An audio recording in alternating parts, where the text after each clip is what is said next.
બનાસકાંઠાની વાવ વિધાનસભા બેઠકની પેટા ચૂંટણીને લઈને શંકર ચૌધરીએ મોટા સંકેત આપ્યા છે। નજીકના સમયમાં તમને પણ જનપ્રતિનિધિ ચૂંટવાનો મોકો મળશે, આ વાત તેમણે કરી છે।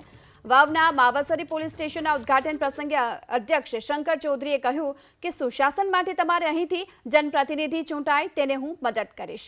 અધ્યક્ષ તરીકે હું ત્યાંથી પણ તમારા ધારાસભ્યને મદદ કરી તમારા વિસ્તારની પ્રગતિ અને કલ્યાણ થાય તે માટે મદદ કરવાની વાત તેમણે કરી છે।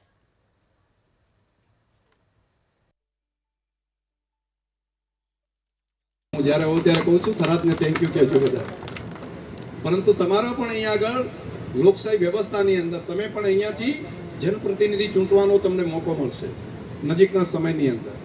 તો એ વખતે તમે અહીંયા આગળ સુશાસન માટે તમારો અહીંયા જનપ્રતિનિધિ ચૂંટાય તો હું જ્યાં બેઠો છું ત્યાંથી સ્પીકર તરીકે હોઉં તો પણ સહયોગ કરીને તમારા ધારાસભ્યને મદદ કરીને આ વિસ્તાર પ્રગતિ કરે એના માટે સતત મહેનત કરતો રહીશ। આ વિસ્તારનું કલ્યાણ થાય એના માટે પણ સતત મહેનત કરતા રહેશું। આપ સૌને હૃદયથી ખૂબ ખૂબ શુભકામનાઓ।